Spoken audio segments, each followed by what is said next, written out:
in spirit, but also physically.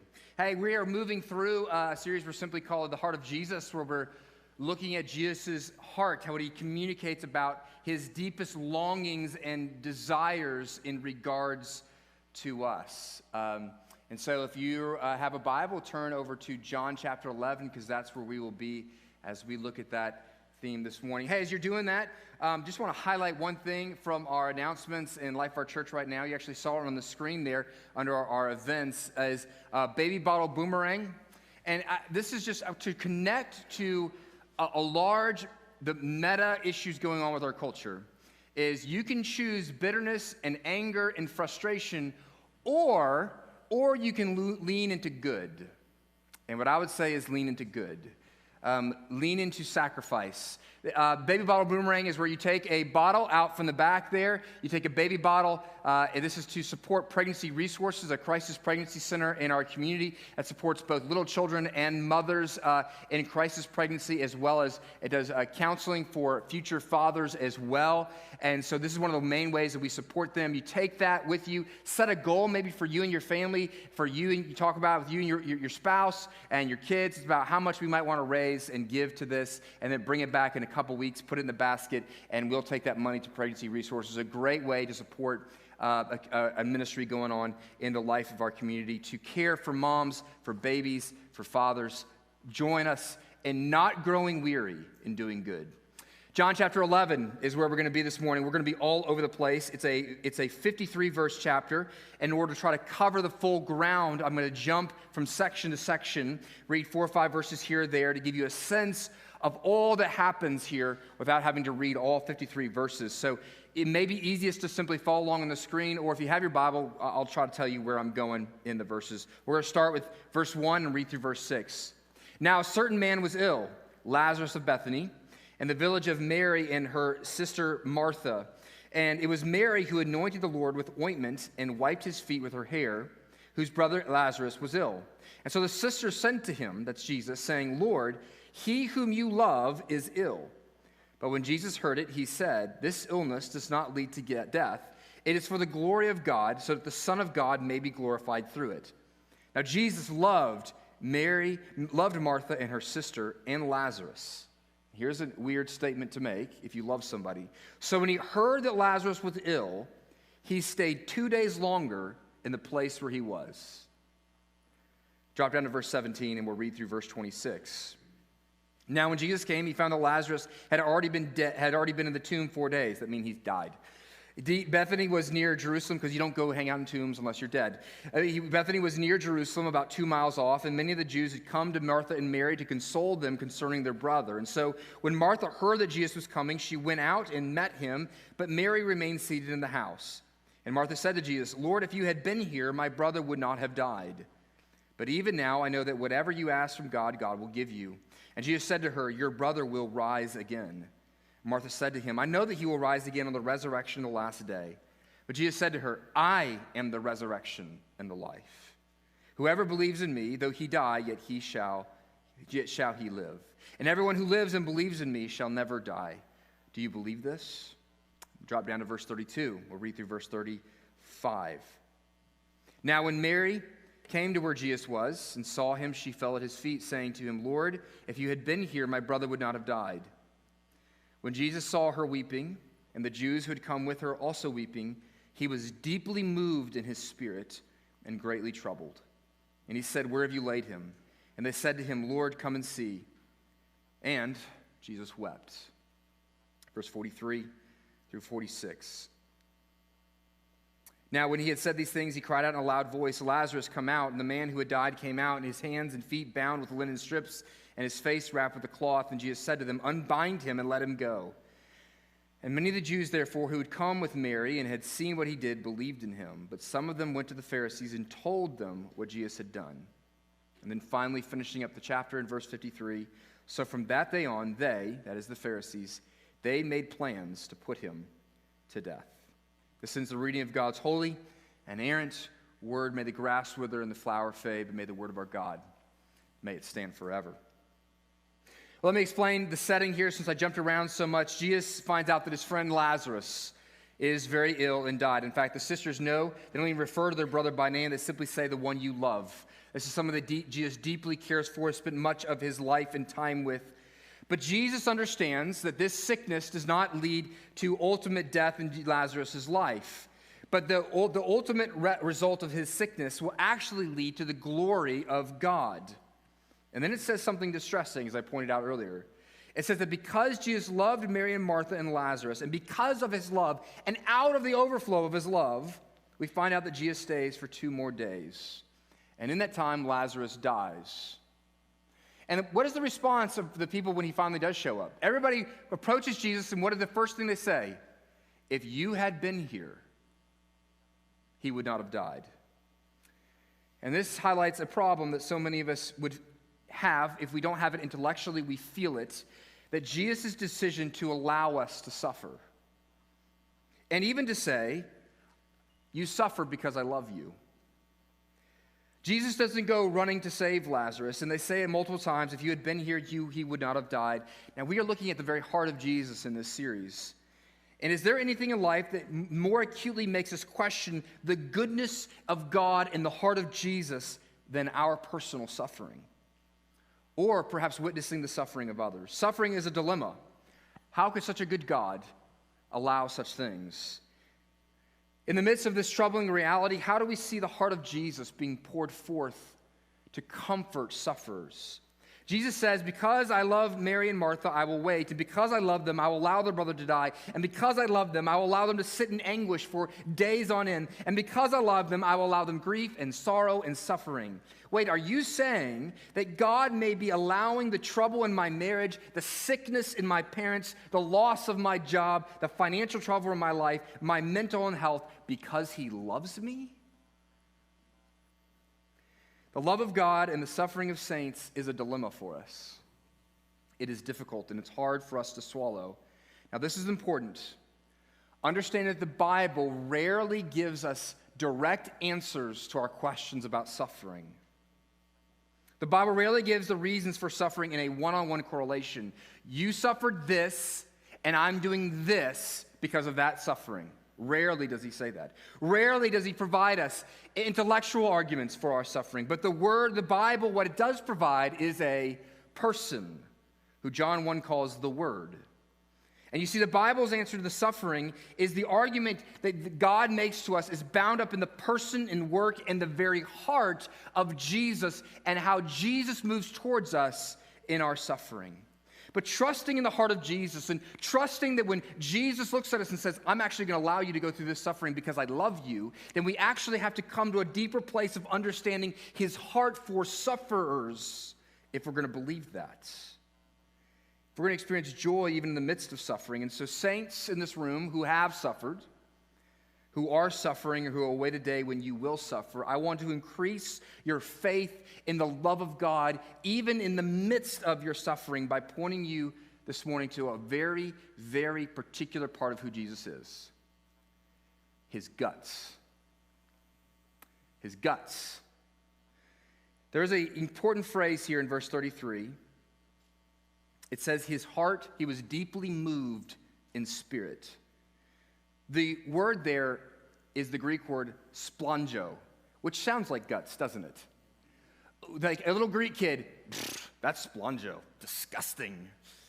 Guts, it refers to the depth of feeling in which your feelings and longings churns within you. The noun version in the Greek of that word literally means guts or intestines.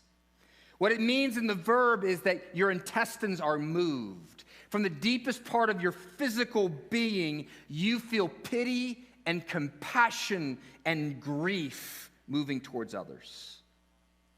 So I want you to look at the guts of Jesus with me this morning. Or, in our more comfortable vernacular, the compassion of Jesus. We're going to look at Jesus' heart of compassion for sufferers. Let's look directly at his heart, the heart of compassion. Give you a sense of, to see how Jesus moves towards us, to display his heart even in the midst of our suffering that he allows. First, if you're going to see the compassion of Jesus, you have to see his eyes. You have to see his eyes. Compassion of Jesus begins with his eyes. The first thing he does is he looks at sufferers. Verse 33, when Jesus saw her weeping. Saw her weeping. Look, we say love can happen at first sight, but compassion also does as well. Compassion at first sight. To suffer as Jesus says, I want to look you in the eye, and he says, I see you. I see you. I see you. I see your hurt, and I see your fear. I see your tears. I see the deepest part of the hurts that you don't even have the courage yet to acknowledge that are there. I see it. The heart of compassion is put on display by the eyes of Jesus, meaning that he gives us his attention. If you have the experience, if you're a parent of a child, just chattering away, trying to talk to you, and you're not giving them the attention that they feel like they deserve, well, let's be honest. You're on your phone, and they're sitting there talking to you and saying the same thing over and over and over again, and then that child, especially if it's a little girl probably, they grab hold of your face, and they turn your face toward them, and they say, Daddy, give me your eyes. I want your face. She's saying, I need your eyes. I need your attention.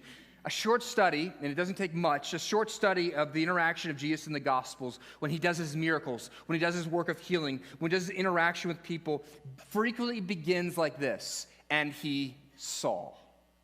He saw.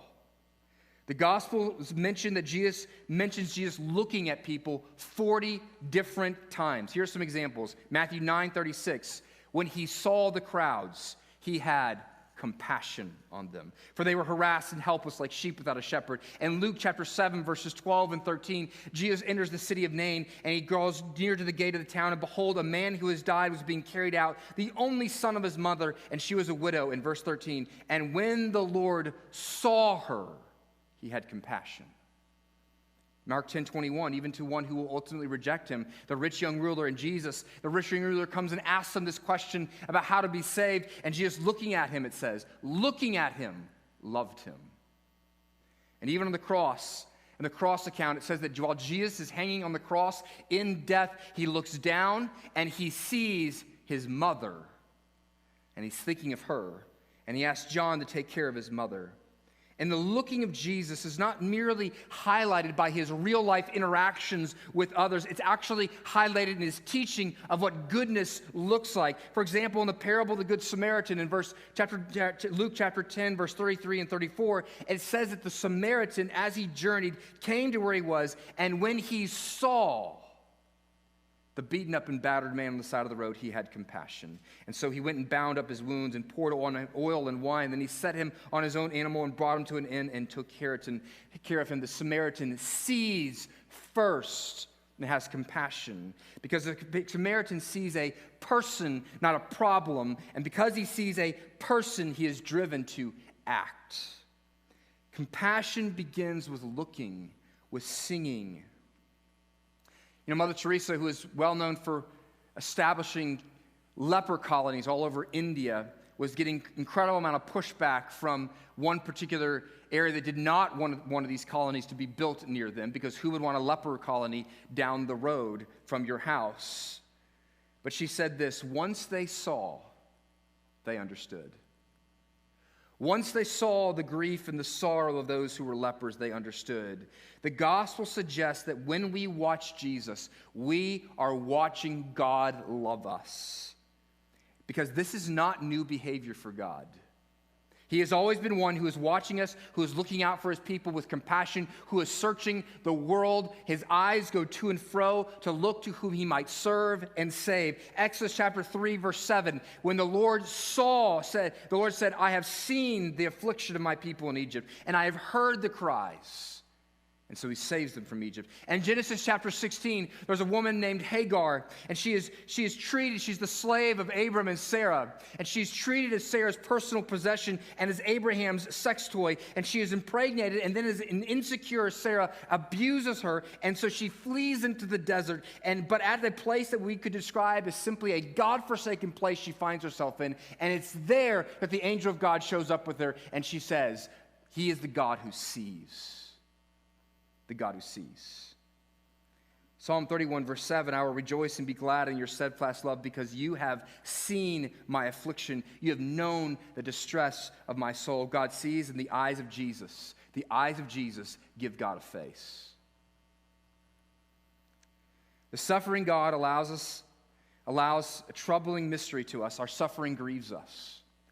That's a mystery to us. But our suffering does not mean that God has abandoned or forgotten us. He sees us.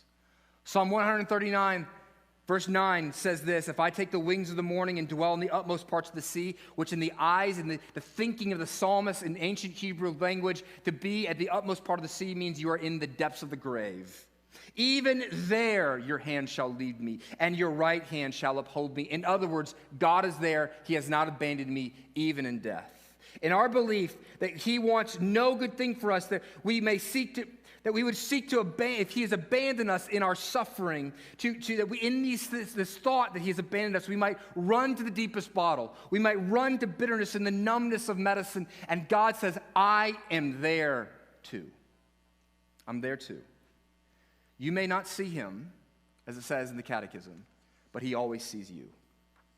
Even if you gave him the cold shoulder, he always sees you. Compassion begins with seeing, and the seeing eyes of Jesus address the isolating fear of our souls in the midst of suffering. The deep fear that our suffering is a result of being forgotten by God. In fact, this is one of the things that comes out in the psalmist over and over and over again.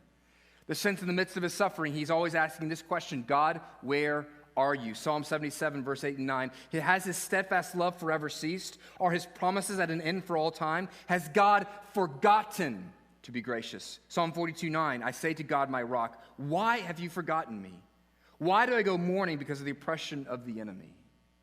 It is the natural heart question in the midst of suffering to ask, has God forgotten me? And if I could convince you this morning that your God sees you, in fact, it's not an accident that he sees, but he's actually been looking out for you, searching and scanning to find you. And once again, this is in Jesus' teaching, the parable of the prodigal son, right? We have a son who runs away, demands his father's inheritance, asks essentially that his father be dead and give me your stuff, and he runs away. And then ultimately he returns to his father and begs forgiveness. And yet what do we see? The beauty is not so much in the son, the beauty is in the father. Because it says this in Luke chapter 15, verse 20. But while he was still a long way off, his father saw him, and was filled with compassion. And so he ran to his son and threw his arms around him and kissed him. To spot his son a long way off, the father had to be scanning the horizon, putting all his energy into looking, and this is the nature and the character and the very heart of your God. You see his compassion in his eyes. You can also see it, what comes from his eyes. You see his compassion is seen in his tears. You see, there's a question that comes bubbling up in us, isn't there? Okay, he sees. Oh, isn't that nice that he sees me, that he is looking at me, and then he hits me like, wait, what?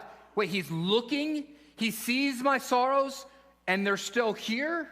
And so we ask, okay, the next question of my suffering is, does he care? Does he care?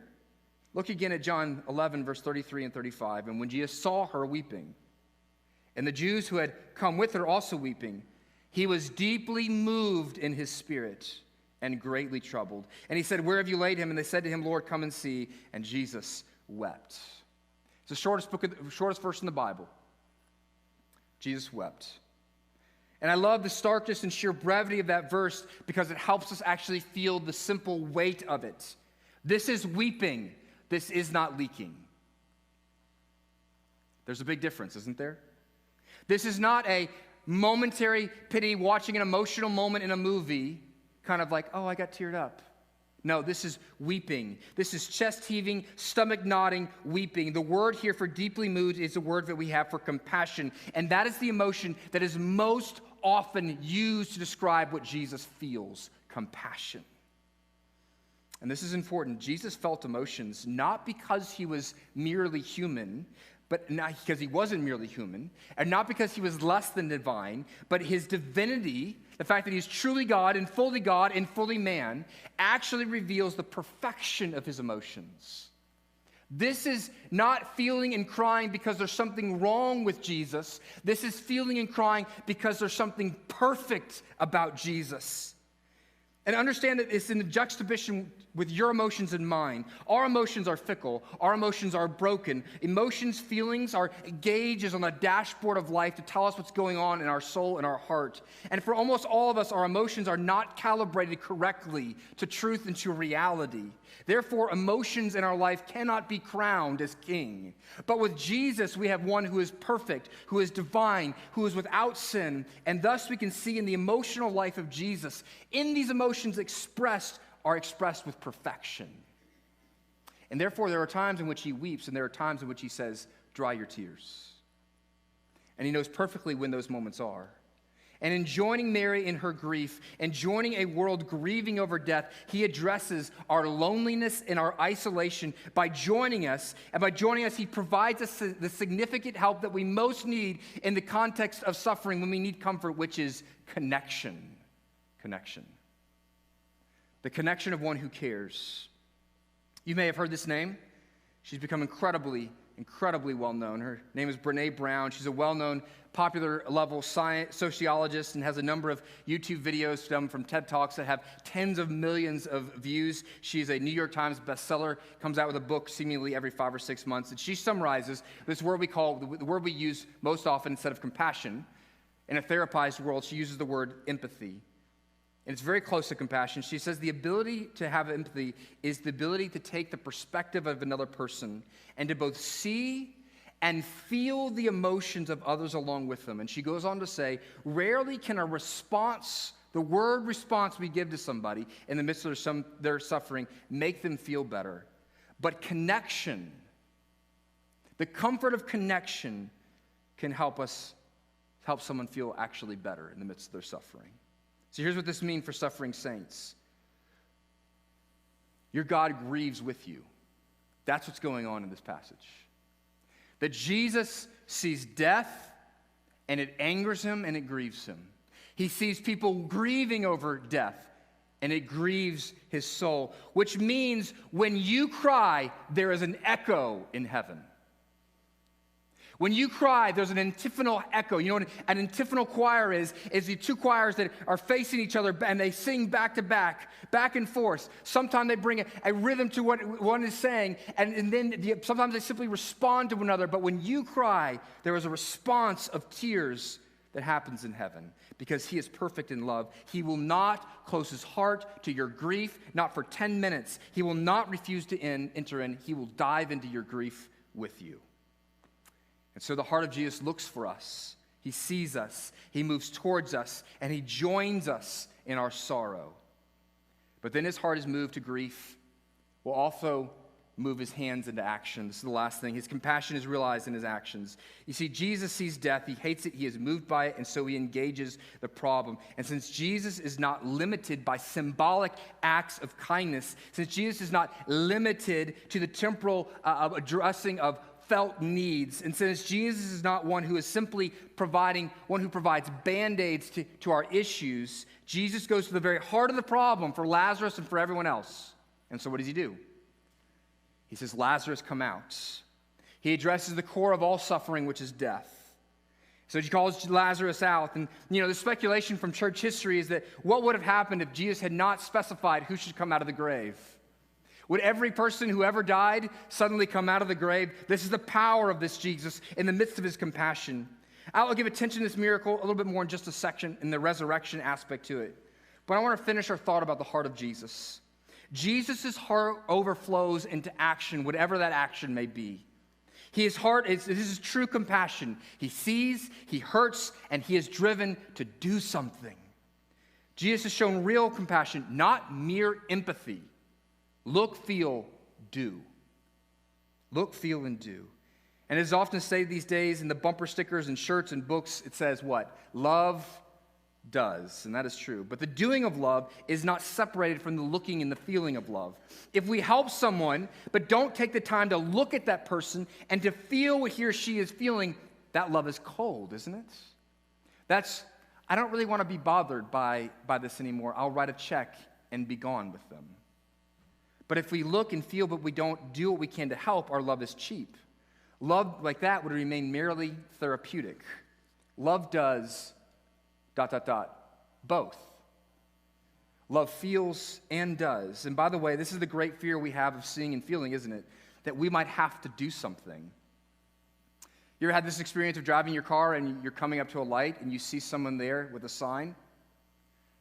A homeless person or somebody in great need, and you pick up the speed, and then the light turns yellow, and you're going, oh no.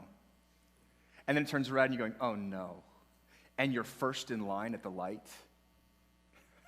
Suddenly, you're like picking up trash in your car, and you're like really interested in the billboard out in front of you. You're like scanning it.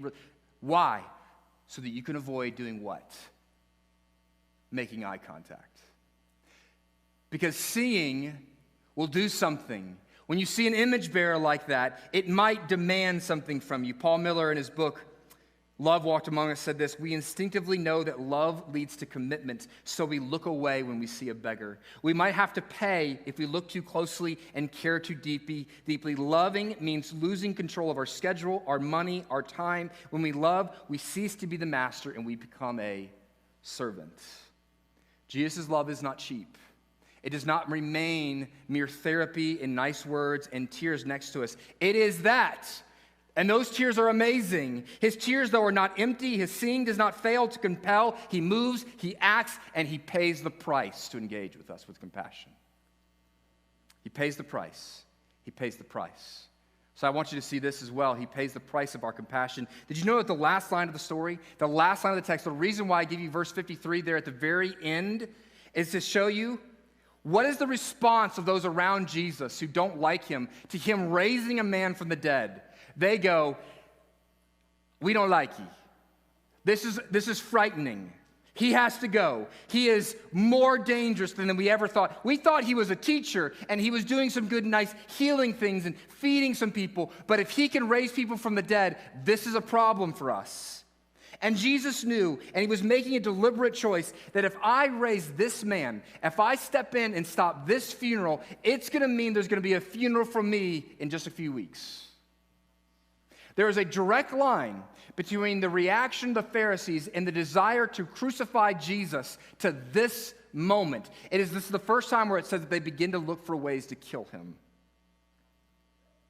You see, the action of Jesus in raising Lazarus comes with a direct price tag, his own death. And the act of resurrection comes at great cost to Jesus. You can take comfort in the lengths and breadths that your God will go to address your suffering. And this is important because it addresses another aspect, another question we have in our suffering. You see, Jesus' cost for his compassion, the price of it in the cross, shows that our suffering is not devoid of purpose, even when God doesn't tell us what that purpose is. Suffering for us can feel so arbitrary. Frankly, there is suffering in this world that we would look at and we would say, okay, God, suffering's in this world because of sin, but why this little one? This seems so, why this person who's endured so much and they have even more suffering? Why not this evil person over here? What is the deal with the way you've doled out suffering? And suffering makes life feel so pointless and purposeless and meaningless. And the place we often find ourselves in the midst of grief and suffering is like Naomi in the book of Ruth. Remember Naomi in the book of Ruth? She loses her sons and her husband. And she comes back to Israel and she says, don't call me Naomi, call me Mara, bitter. Because, you see, in the ancient Hebrew understanding, we have a very black and white understanding of life and death. But in the ancient understanding, they had this, it was more of a scale. In other words, what she's saying by, I am bitter, she's saying, I am living in the grave already. I am among the walking dead. I am a zombie. Yes, I may still have physical life, but my life is pointless, meaningless. I have no heirs. I have no children. So life is devoid of meaning. And so the result of coming to a place where perhaps we don't reject God outright, but we become hopeless, when we live in a living death, takes us out of the game of life. You ever seen this? Where someone endures such suffering that they essentially never get back off the mat again. They lived out their days, but it's devoid of hope and meaning. And my fear is that suffering might swallow you, that you will drown in your suffering and your grief, and that you will no longer invest your life in loving God and loving neighbor because you see no point. But the story of the cross, where the God of the universe not only enters into our suffering, but in so doing and taking a cross, he takes our sin, he takes our shame, he takes our suffering, and he suffers not only alongside us, but for us.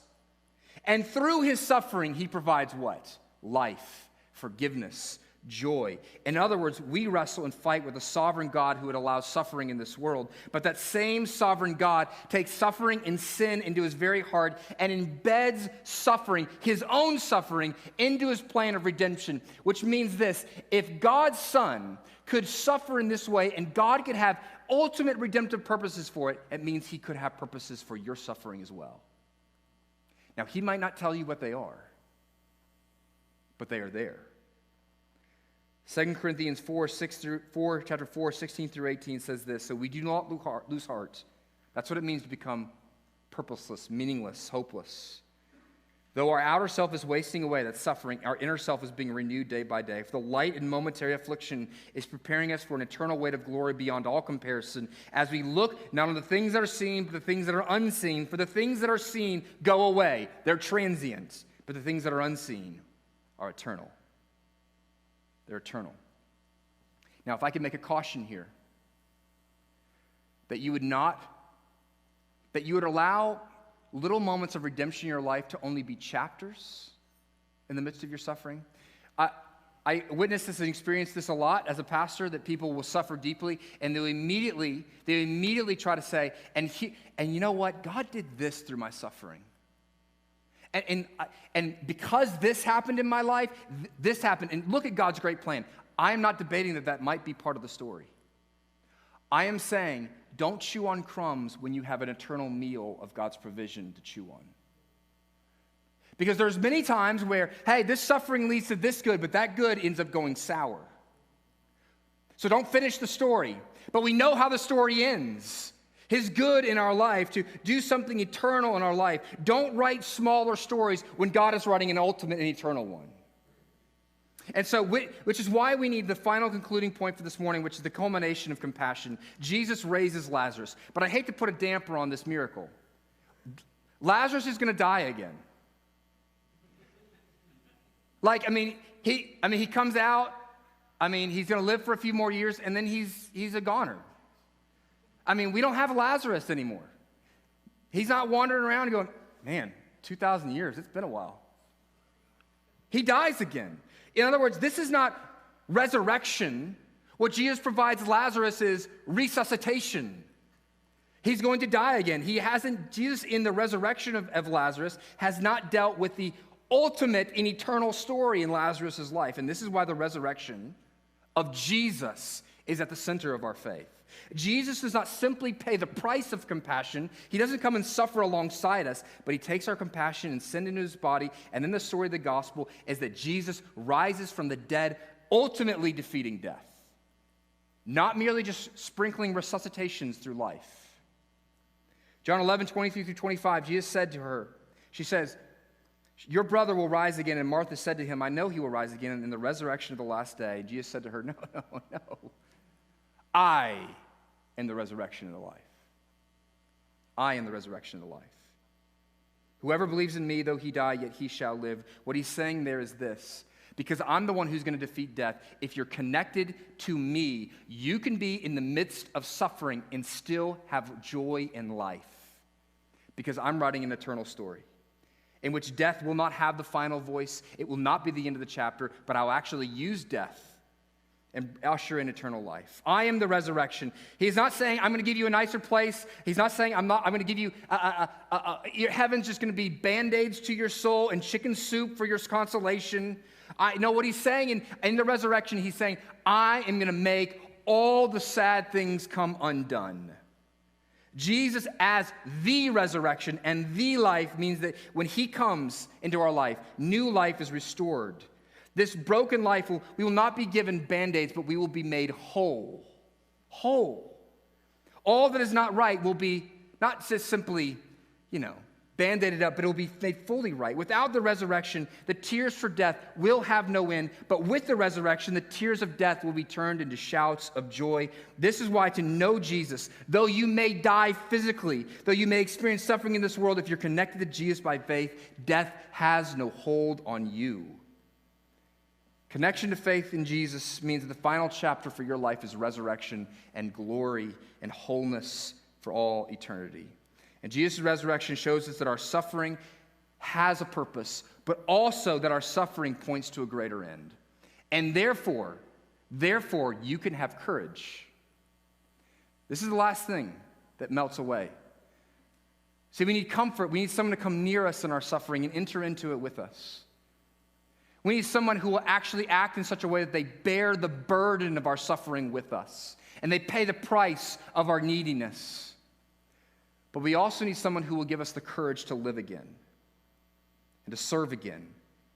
Sufferers can be drowned in suffering to the point they no longer engage in the suffering and love and care of other people. They become all about their own depression and their own sadness and their own sorrows and their own despair and their own loss, that they become meaningless and useless to everybody else around them. But we are still of use to the world. In fact, our suffering doesn't make us less useful, it makes us more useful in God's economy. In the resurrection, we now have something to offer that actually gives life, that defeats death. Without the resurrection, there isn't any point in opening hospitals. There isn't any point in sharing our faith. There isn't any point in caring for other people. But with the resurrection, we share our faith because there's a life after this. We open hospitals because we want to point towards the resurrection that is to come. We want to care for unwed mothers and pregnant mothers and for little babies. Jesus is your comfort, your life, your resurrection, and therefore he also can be your courage to love your neighbor in this moment and to live courageously in the midst of your own suffering that extends you beyond yourself but into the lives of others. I end with this quote from a woman named Kara Tippett. She died a couple years ago, but she had a blog in her last couple years of life as she battled cancer. And she wrote this a couple weeks before her death when all treatment had been exhausted. And she said, "My little body has grown tired of battle, and treatment has no longer helped me. But what I see and what I know and what I have is Jesus. I am the resurrection and the life. He has still given me breath, and with it I pray I will live well and fade well. I will suffer well with courage," is what she's saying. By degrees, doing both living and dying, as I have moments left to live, I get to draw my people close, kiss them, and tenderly speak love over their lives. I get to pray into eternity my hopes and fears for the moments of my loves. I get to laugh and cry and wonder over heaven. I do not feel like I have the courage for this journey, but I have Jesus. Let's pray.